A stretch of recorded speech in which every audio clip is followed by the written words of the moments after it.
यश भारत जीवन ज्योतिष में हम पुनः ज्योतिषाचार्य आईपीएस अधिकारी मनोज वर्मा जी के साथ हैं। एक बहुत सामान्य सा क्वेश्चन है ज्योतिष से लेके मेरा। हम देखते हैं कई व्यक्तियों का नेचर बहुत अच्छा रहता है, अचानक उनकी वाणी ऊपर होने लगती है, उनका व्यवहार बदलने लगता है, वो मूल अपने स्वभाव से हटने लगते हैं। इसमें ज्योतिष का कुछ योगदान रहता है कि मनुष्य की यदि तरक्की करता है, उसको कुछ चीज़ पे ऐसा लगता है कि ये गलत हो रहा है, उसके कारण नेचर बदलता है, या ग्रह नक्षत्र उनके स्वभाव के इधर का उधर करते हैं? नमस्कार आशीष जी और सभी दर्शकों को मेरा बहुत बहुत प्रणाम। आशीष जी, आपने बहुत ही अच्छा प्रश्न पूछा है और ये आमतौर पर हम देखते हैं। हाँ, कई मैंने अपन आश्चर्यचकित होते हैं कि इनका नेचर कैसे बदल गया। देखते हैं, देखिए क्या है कि समय परिवर्तनशील है।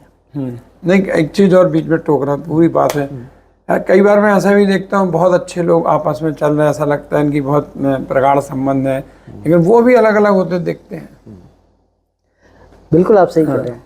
देखिए क्या होता है कि समय जो है वो परिवर्तनशील है, जी, लगातार बदलता है। जिस वक्त हमारा जन्म होता है उस समय जो ग्रह नक्षत्रों की स्थितियां होती हैं, उन स्थितियों के आधार पर एक हमारा मोटा मोटा सा जो चारित्रिक स्वरूप है उसका निर्माण हो जाता है।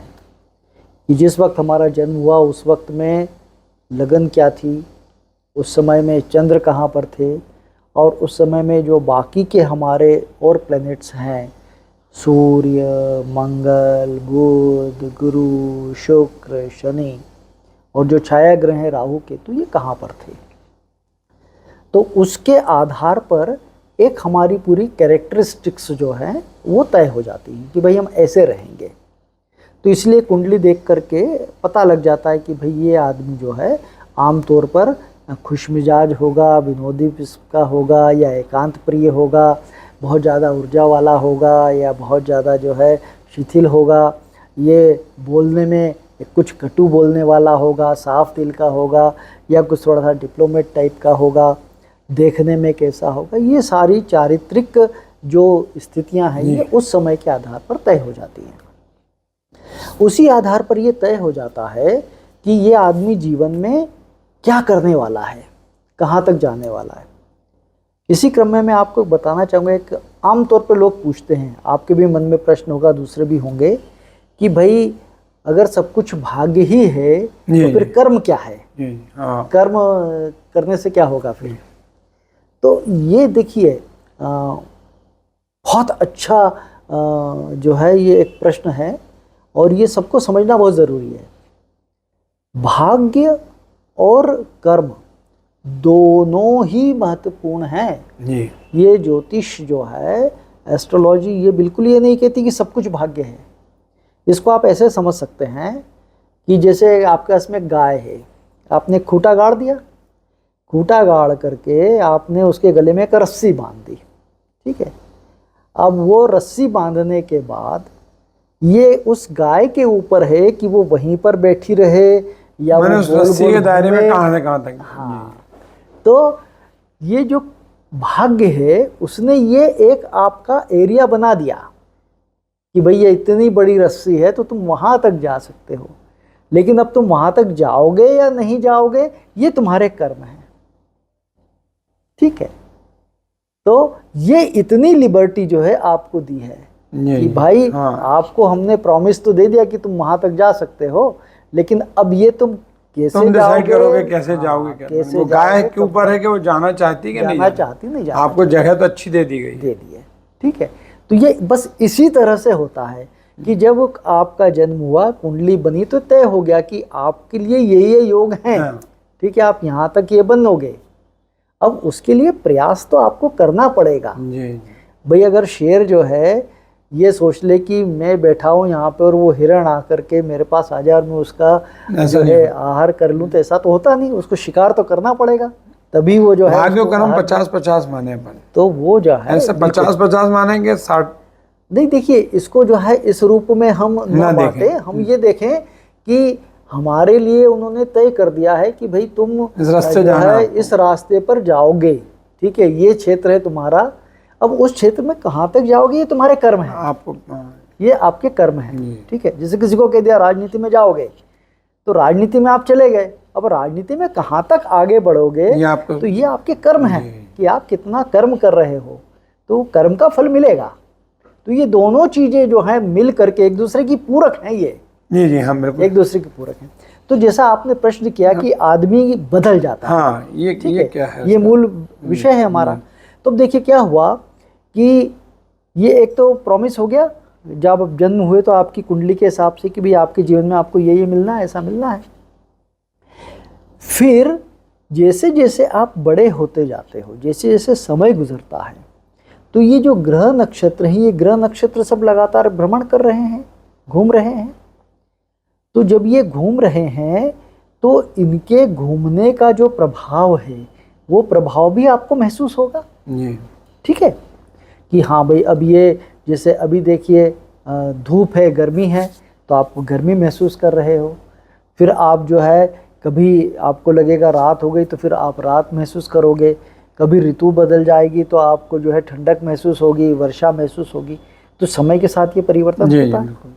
तो जो ग्रह आपकी जिस क्वालिटी को रिप्रेजेंट करते हैं, जैसे वाणी की बात है, जी जी आपकी वाणी जो है वो निर्भर करती है बुध से। अपन एक अलग से इस पर भी एपिसोड जी करेंगे जी बिल्कुल बिल्कुल। वाणी जिसमें को लेकर बताएंगे करेंगे कि ये वाणी से कई चीजें इधर की उधर होती हैं। तो वाणी है बुध। तो अब अगर बुध आपका अच्छी स्थिति में बीच में है, मैं आपको टोक रहा, मैं एक दोस्त को राहु केतु बोलता रहा। हाँ मैंने कुछ दिन से बोला कि हम तो खुद उपद के परेशान हो रहे, तुम्हें नाम, मैंने तुम लोग का नाम शुभ लाभ कर दिया। वाणी का भी अपन बाद में करेंगे। हाँ, तो क्या होता है कि अगर बुध जो है वो अच्छी स्थिति में है, अच्छी स्थिति में तो वाणी अच्छी होगी, जी जी और अगर बुध अच्छी स्थिति में नहीं है तो फिर वाणी खराब हो जाएगी। जैसे आप खुश हो, आप प्रसन्न हो, तो आप किसी से भी बात करोगे तो आप अच्छी बात करोगे, मुस्कुरा के बात करोगे, प्यार से बात करोगे। वहीं पर अगर आप आक्रोशित हो, गुस्से में हो, कोई आपका नुकसान हो गया, आप परेशान हो, तो जब आप बोलोगे तो फिर आपकी वाणी कुछ अलग तरह से होगी। ठीक है, तो ये बुध जो है, ये जिस स्थिति में होते हैं, समय के साथ स्थितियां बदलती हैं। तो अगर वो कुछ ऐसी स्थिति में आए जो आपके लिए उपयुक्त नहीं है, ठीक है, तो उस समय में फिर आपकी वाणी भी थोड़ी सी खराब हो जाएगी। उस समय आपके ठीक नहीं परिजन भी बोलोगे, दूर हो जाएंगे। परिजन भी आपके जो है, वाणी अगर ठीक है तो सब अच्छा है, वाणी खराब है तो सब खराब है, जी तो वो खराब हो जाएगा।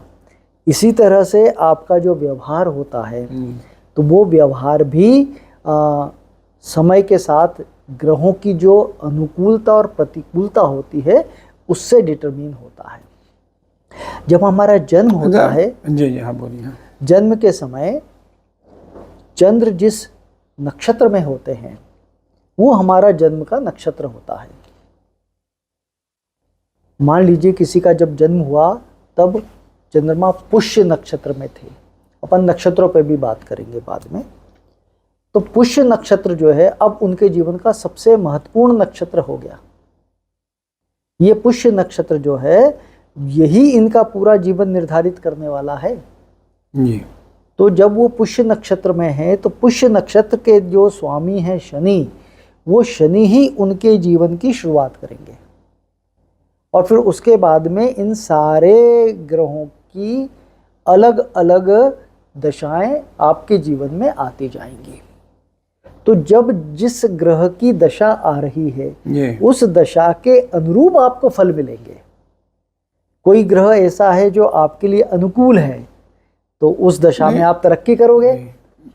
कोई ग्रह ऐसा है जो आपके लिए अनुकूल नहीं है तो उस समय में मैंने दी दो मित्र भी इधर उधर होते हैं, तलाक भी होते हैं, तो इसमें भी ये माने के ग्रहों का योग है उसमें। ग्रहों से ही होता है। जी जी आपके जीवन में जो कुछ भी घटित हो रहा है, मान करके चलिए कि ये सब ग्रहों के कारण ही हो उसको रहा है। हैंडल आप किस ढंग से करना है वो आपका काम है। अब ये आपका काम है, यही तो ज्योतिष मदद करता है। ज्योतिष से आपको ये पता लग जाता है कि ये ग्रह है, इस ग्रह के कारण आपको ये तकलीफ आ रही है, तो अब आप उस ग्रह को संभालने की दिशा में काम करो। तो आपको जब पता लग जाता है ना, जैसे आप यहाँ से जा रहे हो मान लो भोपाल, आपको कह दिया कि यार रास्ते में देखना भैया वहाँ पे रास्ता खराब है, जरा संभल के जाना, तो आप पहले से तैयार हो गए कि हाँ भैया। मैंने कई ऐसे अनुभव देखे, ज्योतिषी का आपको अनुभव बता रहा हूँ। ज्योतिषाचार्य ने बोला कि आप इस चीज से बचना, आदमी बचने की भरपूर कोशिश करता है, लेकिन ऐसा कुछ होता है कि वो उलझ जाता है उसमें। देखिए, जो घटना घटित होनी है वो तो होगी, हम उसके मैग्नीट्यूड को जी कम ज़्यादा कर सकते हैं। जी जी इसी क्रम में मैं एक छोटी सी कहानी आपको बताता हूँ ये खत्म करने के जी पहले। जी एक बार क्या हुआ कि एक पंडित जी जो बहुत धार्मिक थे, ज्ञानी थे, अच्छे थे, वो अपने गांव से दूसरे गांव जा रहे थे कुछ काम से। तो ऐसी एक जो है गुंडा टाइप का आदमी था, लड़का था, जो कुछ करता नहीं था, चोरी करना, लूट कर लेना, लोगों को गाली बकना, मारपीट करना, उस तरह का था। तो वो भी जो है पंडित जी को जब जाते हुए देखा तो पूछा कहाँ जा रहे हो। पंडित जी ने कहा दूसरे गांव। तो बोले चलो मैं चलूँ आपके साथ। तो पंडित जी ने सोचा कि चलो ठीक है, 1 से 2 भले। तो दोनों चल दिए। रास्ते में धूप में एक पेड़ दिखा, बावड़ी दिखी। तो पंडित जी ने कहा कि चलो यहाँ थोड़ा आराम कर लेते, भोजन कर लेते हैं। तो वो वहीं पर जो है बैठ गए। पंडित जी ने कहा कि मैं पानी ले आता हूँ और उसके बाद अपन भोजन करते हैं। तो पंडित जी जब गए पानी लेने के लिए, तो रास्ते में एक कील गड़ी हुई थी, वो उनके पैर में चुभ गई, लग गई। तो उससे उनको खून निकलने लगा, चोट लग गई। बड़ा दुख हुआ। वो आए वहाँ से पानी भर के, दुखी।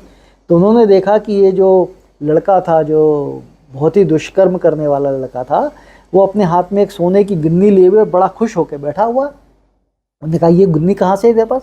बोले कुछ नहीं, मैं तो ऐसे ही लेट गया था, लेट के हाथ से ज़मीन को कुरेद रहा था, तो यहीं से मेरे को सिक्का मिल गया। पंडित जी ने बोला अच्छी बात है, लेकिन मन में बड़ा दुख हुआ। हाँ। उन्होंने कहा बताइए, मैं इतने सत्कर्म करता हूँ बढ़िया, उसके बाद मुझे तो जो है चोट लग गई, और ये कुछ करता नहीं है, उसको सिक्का मिल गया। जी। तो खाने वाने में उनका मन लगा नहीं, वो लेट गए। लेटे तो दिव्य आदमी थे, पुरुष थे। तो उनको भगवान ने दर्शन दिए और कहा कि तुम दुखी क्यों हो? बोले प्रभु दुखी क्यों नहीं होऊंगा, मैं हमेशा आपकी सेवा करता हूँ, समाज की सेवा करता हूँ, सब अच्छा आचरण करता हूँ, और उसके बाद मेरे को तो यहाँ चोट लग गई, मैं तकलीफ़ में हूँ, और वो देखो उसने कुछ करता नहीं, सबका बुरा करता है और उसको सोना मिल गया। तो उन्होंने कहा ऐसा है, ये सब कर्मों का फल है। बोले तुम्हारे जो कर्म थे पिछले जन्मों के, प्रारब्ध जो था, उसके आधार पे आज तो तुम्हारी हत्या हो जाना थी, मृत्यु होना थी जी। लेकिन तुम्हारे जो कर्म थे इस जन्म के इतने अच्छे थे कि वो सारे के सारे कट गए और केवल तुमको चोट लगी। जी। तो तुम्हारा जीवन जो है वो बच गया। और आज के दिन इसको, ये जो दुष्ट आदमी, इसको तो राजा बनना था, राज सिंहासन मिलना था, लेकिन इसके कर्म इतने खराब थे कि वो सारे कट करके अब केवल एक उसको सोने का सिक्का मिला। तो ये है कर्मों का फल। ठीक है। तो ये जो भाग्य है, तो भाग्य में जो चीज लिखी है वो तो घटित ना तो घटित होनी है, लेकिन उसका जो मैग्नीट्यूड है ना, वो कम ज्यादा होता है। वो कम ज्यादा होता है हमारे कर्मों से, कि हम किस तरह के कर्म कर रहे हैं। तो आदमी जो बदलता है, तो जैसे जैसे दशाएं बदलती हैं, आदमी का जन्म हुआ शनि की महादशा में, 9 ग्रह हैं, तो शनि के बाद में फिर अलग अलग ग्रहों की दिशाएं चलती हैं। शनि के बाद जैसे बुध महाराज आ जाएंगे, फिर केतु महाराज आ जाएंगे, फिर शुक्र आ जाएंगे, फिर सूर्य आ जाएंगे, फिर चंद्र आ जाएंगे, फिर मंगल आ जाएंगे, फिर गुरु आ जाएंगे। ऐसे करके 120 वर्ष की कुल आयु मानी गई है। जी। ठीक है। तो ये जब अलग अलग आते हैं तो वो सब अलग अलग परिणाम आपको देते हैं। तो किसी दशा में कोई आदमी बहुत अच्छा तरक्की करता है, सब कुछ अच्छा रहता है, किसी में जो है वो तकलीफ़ में आ जाता है, और उसी कारण से फिर उसका जो व्यवहार है वो व्यवहार भी बदलता रहता है। ये थे हमारे साथ ज्योतिषाचार्य मनोहर वर्मा जी। अगले एपिसोड में हम आपसे फिर मिलेंगे। तब तक के लिए नमस्कार। बहुत बहुत नमस्कार।